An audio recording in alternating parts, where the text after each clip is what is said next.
Welcome back. We still have Dr. Ihekweazu, the Director General of the NCDC, with us from our Abuja studio. So Ihekweazu, yes, you were talking about how you deal with the laboratories spread across the country. I was talking about the tertiary institutions, and we do know that they do some level of research in these institutions.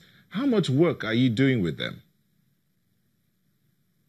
So, thanks, Inyota. I was saying that we have the primary laboratories that we use, our network of laboratories are actually hosted by tertiary institutions, a network of public health labs within tertiary and some state tertiary institutions, some federal and state across the country. What we're going to do, or what we've started doing, is really expanding this network so that we have one in every state linked to a tertiary institution. So we're not going to set up separate NCDC labs in states. We're going to work with existing labs in tertiary institutions, support them with capacity, reagents, skills, and capabilities to test for public health diseases that they may not be able to normally, and work with academicians in these places around diseases that are prevalent in that part, whatever part of the country that they're working on. The third area, I mentioned our surveillance architecture, I mentioned our laboratory network. The third area of focus for us is to support every state in Nigeria to have a state public health emergency operations center. So this is really a physical location where people can come together, look at that data that we're collecting, the lab results, and make decisions on where to respond. We want every state to have one. We've supported 10 states already this year to set up theirs within their ministries of health. Our goal is to reach the 36+1 states by the end of next year. And all of these will then be connected to the National Public Health Incident Coordinating Center within NCDC so that we can communicate in real time with the leadership of these centers across the country and make decisions collectively.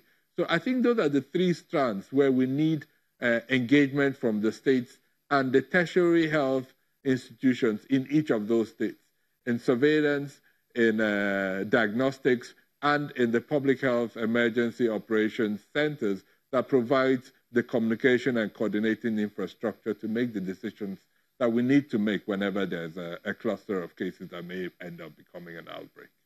Now, let me ask you a pretty basic question. We're talking about managing communicable diseases. We've mentioned Ebola, we've mentioned meningitis, we've mentioned Lassa fever.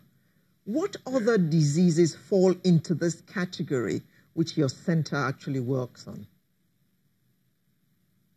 So our mandate is fairly broad. The breadth of communicable diseases goes way beyond that. We have measles, cholera, we have HIV, TB.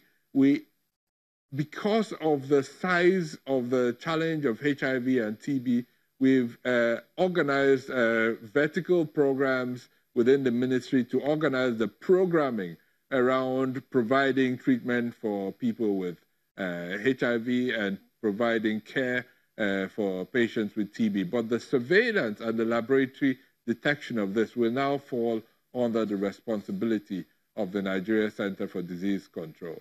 So the breadth of communicable diseases is actually very broad. What we have to do in a context like ours is to prioritize. And we have prioritized to an extent the epidemic-prone diseases. We're going to focus very much on these initially. But then secondarily, there are several other diseases that don't appear in epidemics, but also cause harm. And that will now receive a lot more attention. There are also some diseases that haven't really gotten enough attention at all. On Monday, we're together with Medicine Sans Frontières and the Ministry of Health, we'll be hosting a NOMA conference in Abuja.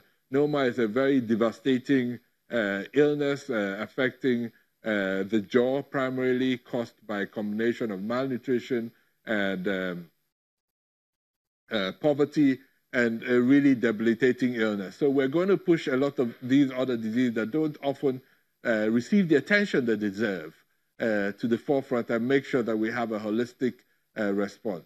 And really that's the benefit that a center like this provides the country, vis-a-vis fragmented approaches that has been the case before the center was set up. Polio is not one of these? Polio is definitely one of these. The unique circumstance around polio is because it was a disease targeted for elimination. And the work around polio really started before the establishment of NCDC. The response to polio has been led by a sister agency, the National Primary Healthcare Development Agency. And because we are at such a critical stage of the response against polio, we're 10 months away from elimination in Nigeria.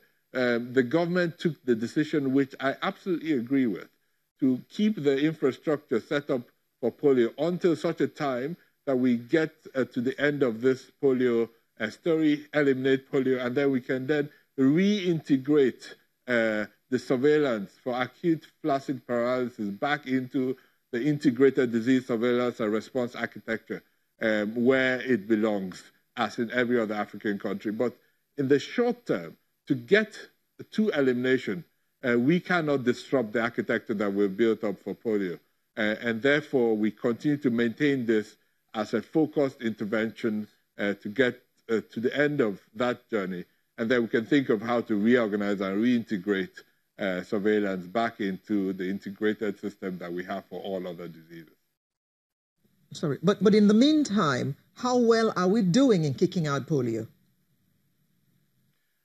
Oh, you would know that we reported the last case of wild polio virus in July 2016.